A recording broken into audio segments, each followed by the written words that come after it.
Con las primeras luces del 4 de junio de 1943, millares de soldados salieron del acantonamiento de Campo de Mayo e iniciaron, como lo habían hecho 13 años antes los cadetes del Colegio Militar, la marcha sobre Buenos Aires. El ejército en pleno se pronunciaba contra Castillo y de paso contra Patrón Costas. Un nuevo poder político, el de las Fuerzas Armadas, como institución, casi como partido autónomo, se consolidaba. La población, cansada del fraude y de la corrupción, apoyó a los sublevados. Hasta hubo militantes radicales que creyeron que su partido volvía al poder.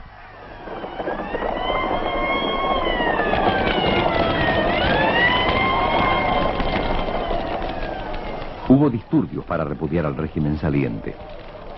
En la Plaza de Mayo fueron quemados 12 colectivos pertenecientes a la Corporación de Transportes, odioso símbolo de la entrega a los intereses extranjeros.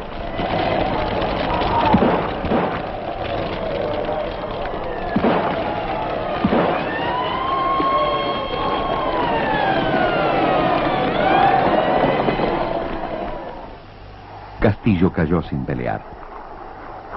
Hubo alguna confusión entre los jefes del golpe. Primero asumió como presidente el general Arturo Rawson, partidario de los aliados y que tenía ideas conservadoras. A los 2 días, sin embargo, debió renunciar y se hizo cargo de la presidencia el general Pedro Pablo Ramírez, que hasta el 3 de junio había sido ministro de guerra de Castillo. Detrás del trono había un poder invisible. Se trataba del GOU, Grupo de Oficiales Unidos, una logia militar. Se trataba del GOU, Grupo de Oficiales Unidos, una logia militar que defendía la neutralidad en la guerra y que a la sombra de Ramírez pasó a ocupar cargos claves. Sin duda, quien tenía una más clara visión política de todos los integrantes del GOU era el coronel Juan Domingo Perón, que de tal modo se hizo presente en el centro de la vida argentina que no abandonaría en los 30 años siguientes.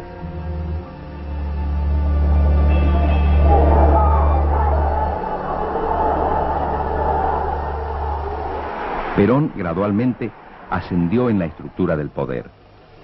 Su amigo, el general Farrell, se convirtió primero en ministro de guerra y más tarde, el 11 de octubre de 1943, en vicepresidente.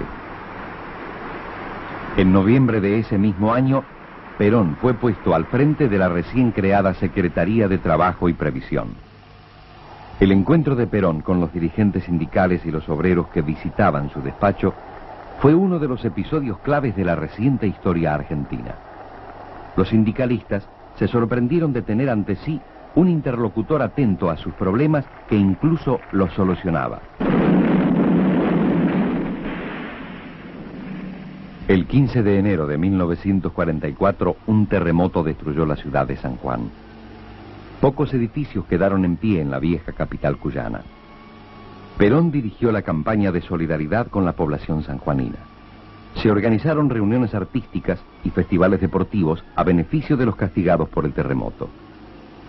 En uno de estos festivales tuvo lugar otro encuentro histórico.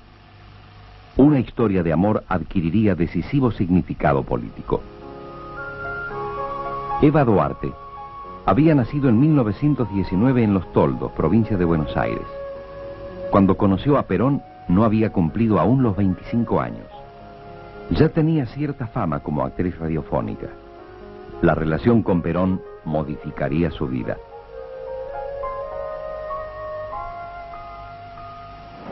En los campos de batalla ya se presentía la derrota del nazismo.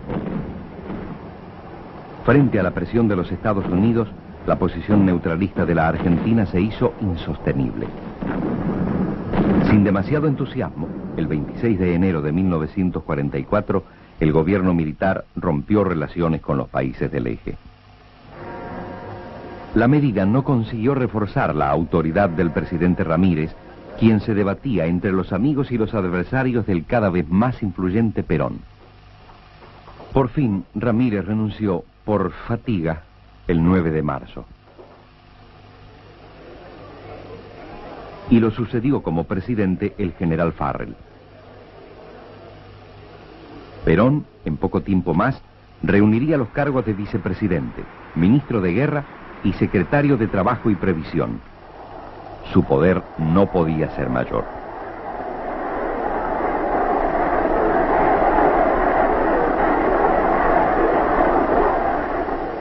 Perón hizo promulgar leyes que marcaron un auténtico avance en la situación de los trabajadores. La jubilación se extendió a todos ellos. Se pusieron en marcha programas de seguridad social, viviendas y salud. Finalmente, al aprobar el Estatuto del Peón de Campo, Perón asestó un duro golpe a la organización tradicional del trabajo rural, discrecionalmente manejada por estancieros y terratenientes. La guerra mundial, en otros escenarios, enfilaba sus últimos tramos. No quedaba ya lugar para las actitudes ambiguas.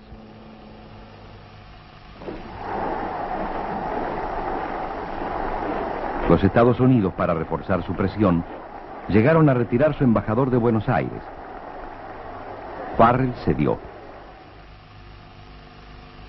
Declaró algo tardíamente la guerra al eje y firmó el Acta de Chapultepec, por la que se establecía un nuevo sistema interamericano dominado por los hermanos del norte. Solo entonces los norteamericanos se avinieron a designar un nuevo embajador. El enviado se llamaba Sprill Braden y se especializaba en distinguir los demócratas de los nazifascistas. El 7 de mayo de 1945, Alemania se rindió incondicionalmente a las fuerzas aliadas.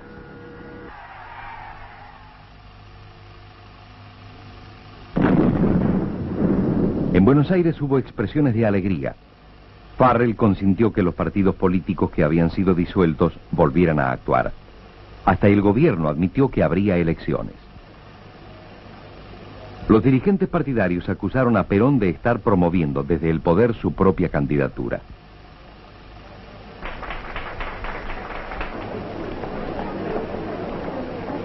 El 19 de septiembre, la oposición organizó una marcha de la Constitución y la Libertad. Los manifestantes desfilaron encabezados por sus líderes políticos y, aunque parezca mentira, por el embajador norteamericano Braden. Poco después, la crisis se precipitó. Los militares que se oponían a Perón formularon un duro planteo. El 9 de octubre, Perón se vio obligado a renunciar a todos sus cargos. El 13 fue arrestado en su domicilio y llevado a la isla de Martín García, pero el presidente Farrell ordenó, 2 días después, traerlo de vuelta a Buenos Aires para que fuese internado en el hospital militar. A las 2 de la madrugada del 17 de octubre de 1945, Perón ingresó en el hospital. La jornada iba a dividir en 2 la vida argentina, antes y después del 17 de octubre. Grupos cada vez más nutridos que provenían de los barrios obreros y del cinturón industrial comenzaron a fluir hacia la Plaza de Mayo. La plaza se fue llenando con esas masas oscuras y olvidadas. Se mojaron, es cierto, los pies en las fuentes del paseo, pero no porque fueran el aluvión zoológico de que habló un político opositor a Perón, sino porque venían a dar testimonio de su presencia y a proclamar que ya no podrían ser excluidos de la vida del país. Pidieron a gritos la presencia de Perón. Finalmente se decidió ir a buscar a Perón al hospital militar.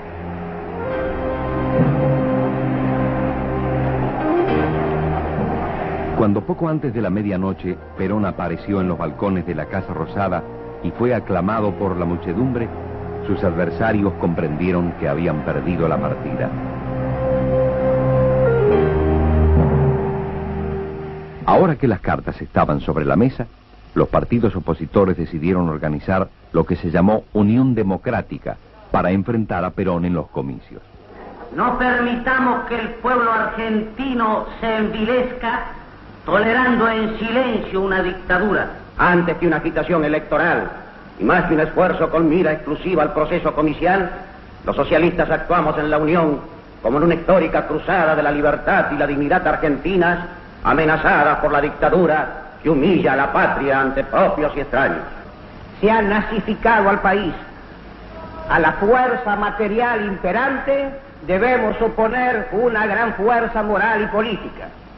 Votando por esa fórmula, el pueblo derrotará al eje nazi-fascista en la República Argentina. Allí estuvieron radicales y comunistas, socialistas y demócratas progresistas. Los radicales irigoyenistas no recibieron con entusiasmo la idea de oponerse a otra corriente popular. Finalmente, la Unión Democrática designó como candidatos a dos radicales alvearistas, José P. Tamborini y Enrique M. Mosca. Perón se lanzó a la campaña electoral por todo el país.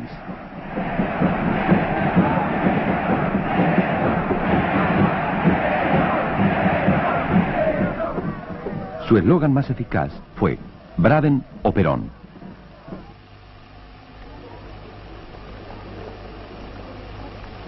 Por primera vez después de muchos años, la Argentina votó limpia y democráticamente el 24 de febrero de 1946. Perón triunfó con 1,5 millones de votos contra un poco más de 1.200.000 de la Unión Democrática.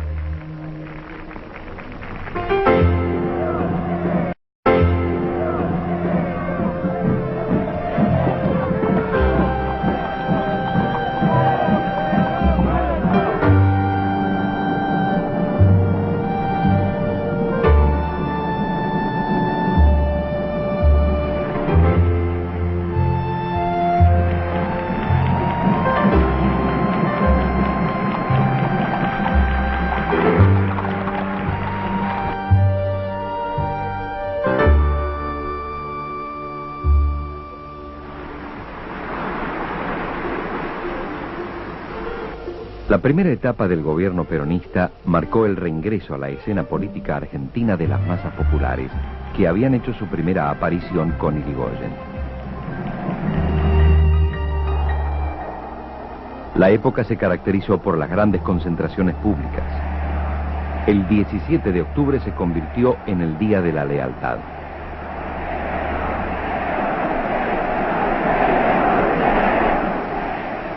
También el 1 de mayo, Día del Trabajo, se organizaban gigantescos actos en la Plaza de Mayo o en la Avenida 9 de Julio.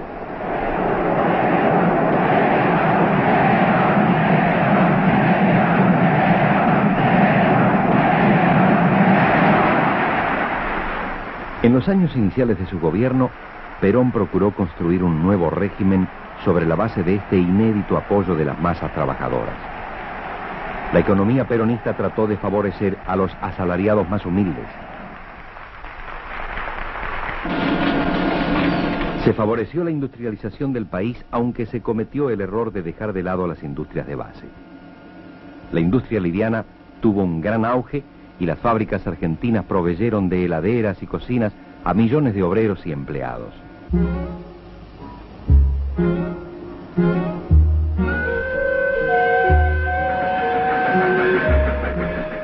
Perón había prometido nacionalizar los servicios públicos. Cumplió con su palabra. Los ferrocarriles fueron comprados a los ingleses. El acto de traspaso constituyó una fiesta popular.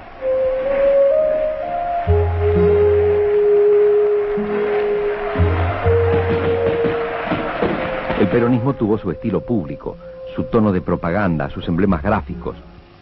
Hubo una literatura laudatoria del régimen que irritó profundamente a la oposición. La monumentalidad presidía las celebraciones de las masas obreras.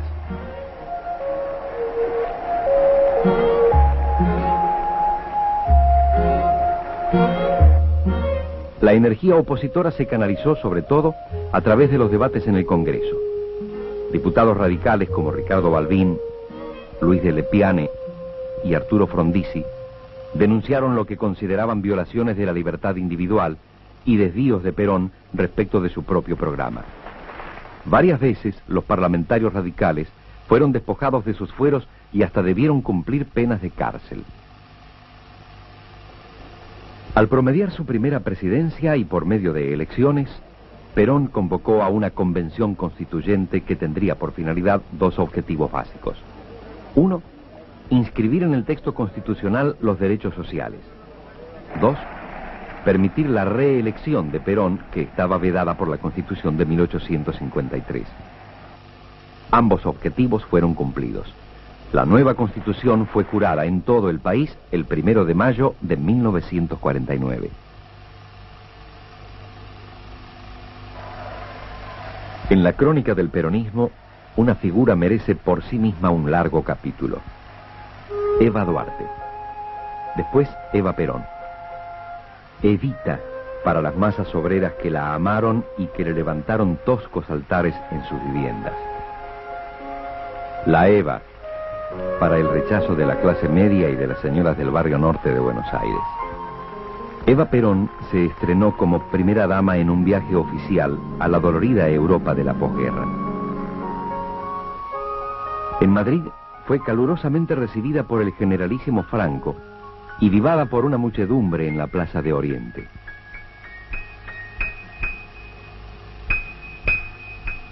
Después pasó a Italia, donde la recibieron el primer ministro, el presidente de la República y el Papa Pío XII.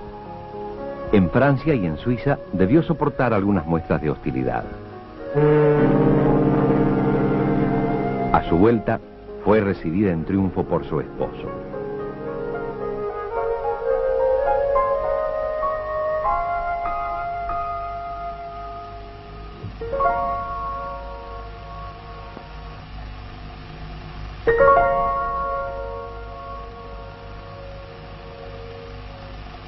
De septiembre de 1947, el Congreso aprobó el voto para la mujer, y bajo la gravitación cada vez mayor de la incansable Evita, empezó a organizarse el Partido Peronista Femenino, que sería otra rama del partido en el poder.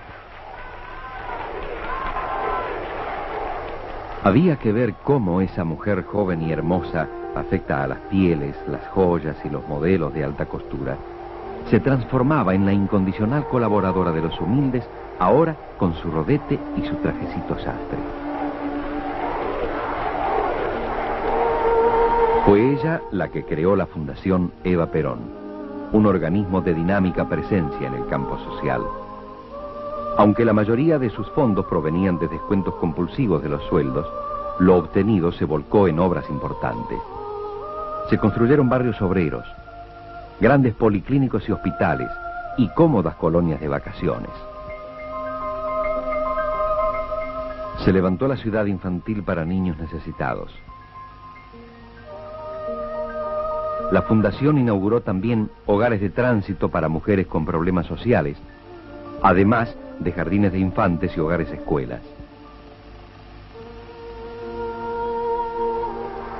Evita llegó a ser, para grandes sectores populares, casi una santa. Pero en la base de esa adoración había siempre un motivo concreto: el crédito para una vivienda, una jubilación, la ayuda a un inválido o a una madre soltera.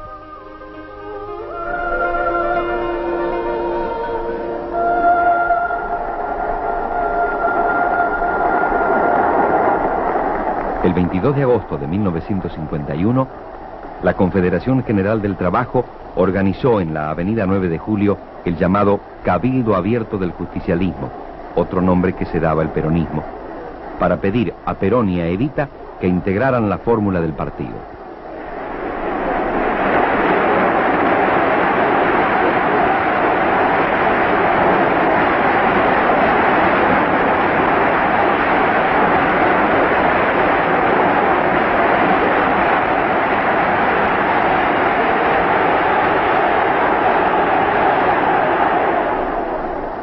Al final del imponente acto, Evita concedió: compañeros, yo les pido a los compañeros de la Confederación General del Trabajo, a los descansados aquí presentes y que me escuchan, que ante esta decisión, en que yo tenía tomada otra posición, y que yo voy a hacer al final lo que diga el pueblo. En realidad, la esposa del presidente estaba enferma de cáncer desde hacía más de un año, aunque no quería admitir la gravedad de su estado. El 31 de agosto habló por radio y anunció que no podría aceptar el honor que le había sido conferido. El 28 de septiembre del mismo año, se registró un levantamiento armado contra Perón. Lo encabezó el general Benjamín Menéndez, que salió de Campo de Mayo al mando de 3 tanques y un par de centenares de hombres. La tentativa fue rápidamente sofocada.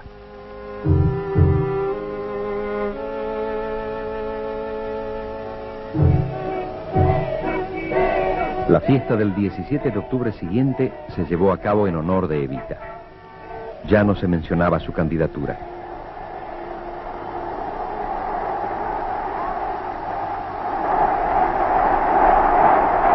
Como jefe de este movimiento peronista, yo hago público mi gratitud y mi profundo agradecimiento a esa mujer incomparable de todas las horas.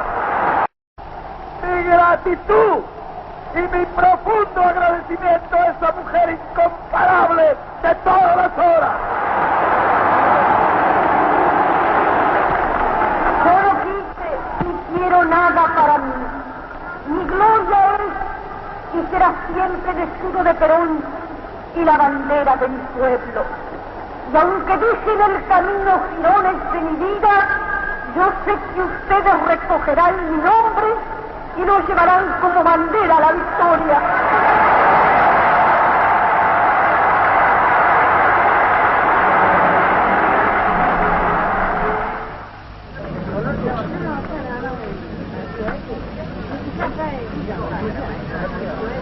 El 11 de noviembre se realizaron las elecciones nacionales. Era la primera vez que en la Argentina votaban las mujeres. Un caso típico fue el de 2 hermanas mellizas que a los 81 años depositaban el sufragio por primera vez en su vida. La fórmula Perón-Quijano triunfó con casi el doble de votos que los radicales Balbín-Frondizi. La vida de Evita se extinguía lentamente. El 1 de mayo pronunció su último discurso en público.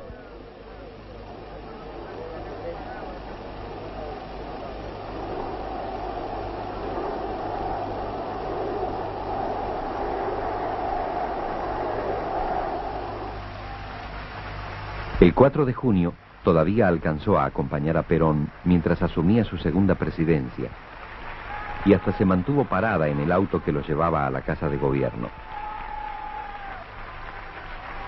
Pero ya era el final.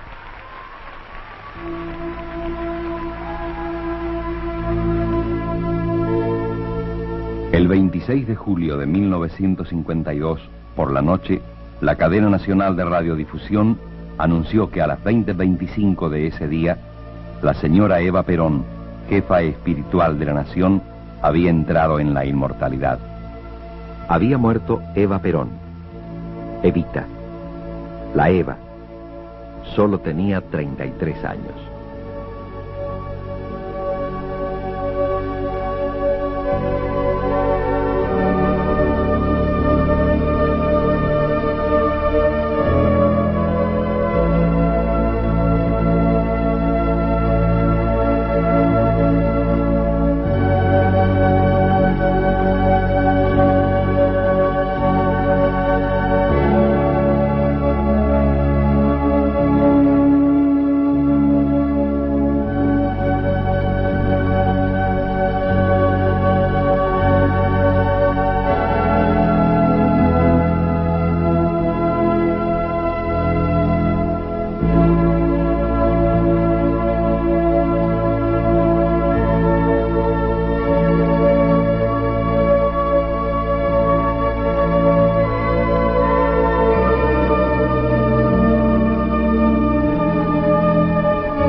silueta Evita, era como si el peronismo perdiera brillo y se achicara.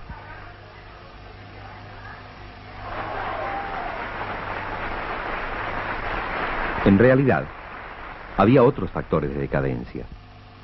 La situación económica se había vuelto difícil. Una política dispendiosa que había invertido mucho en acción social y obras públicas mostró su fragilidad. Un par de malas cosechas complicaron todo. Mientras descendía el nivel de vida, la oposición a Perón se incrementó.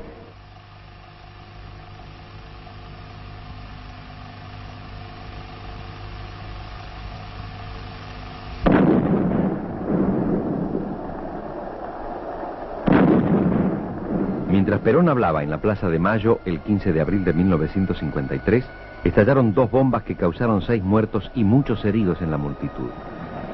Ante el clamor de venganza, Perón, desde los balcones de la Casa de Gobierno, recomendó dar leña a los opositores. Enseguida, la barbarie fue respondida con la contrabarbarie. Grupos de peronistas recorrieron las calles quemando y destruyendo los locales de la oposición. Esa noche fueron prácticamente convertidos en escombros la Casa Radical, la Casa del Pueblo, sede del socialismo, el edificio del aristocrático Jockey Club y otros inmuebles. El régimen se endureció. Gran número de opositores fue a parar a la cárcel. También se hizo más rígido el control de los medios de difusión. Frente a la crisis, Perón ensayó un acercamiento con los Estados Unidos. En julio de 1953 visitó el país Milton Eisenhower, hermano del que entonces era el presidente norteamericano. En agosto del mismo año se aprobó una ley de garantías a las inversiones extranjeras.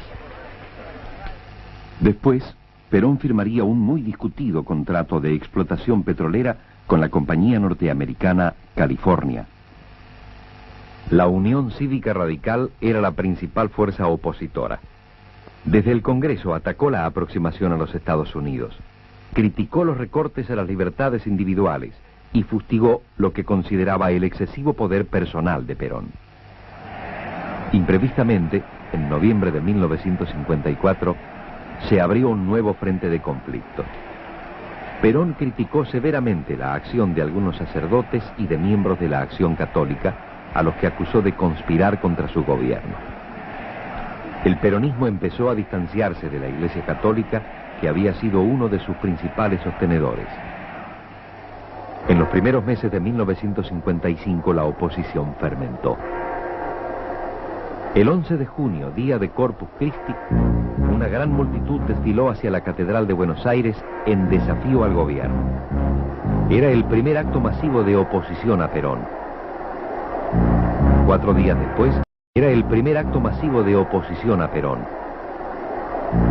4 días después, el gobierno expulsó del país a 2 obispos, Manuel Tato y Ramón Novoa.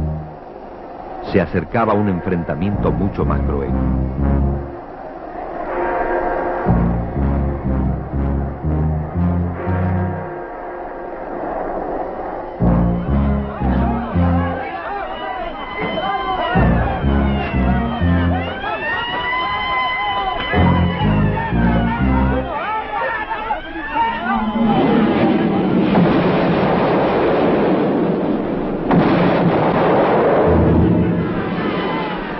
El 16 de junio estalló una rebelión armada contra Perón.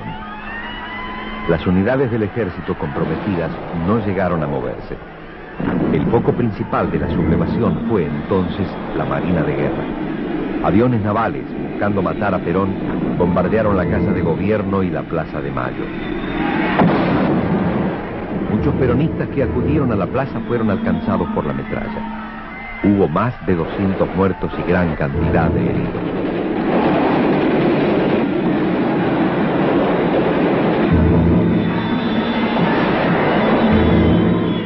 Perón se refugió en los sótanos del Ministerio de Ejército.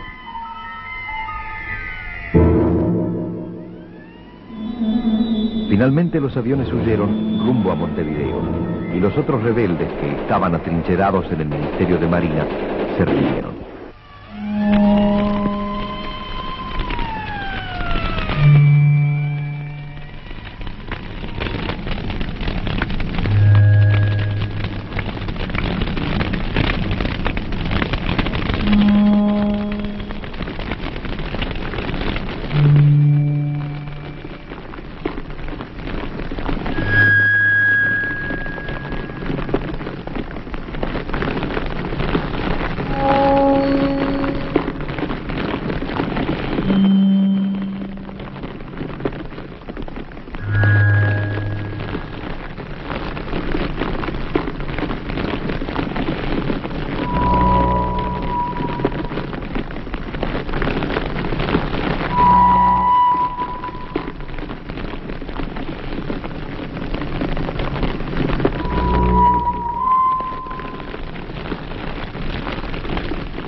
la noche, grupos de enfurecidos peronistas incendiaron varias iglesias del centro de Buenos Aires y causaron destrozos en otras, incluida la Curia Metropolitana.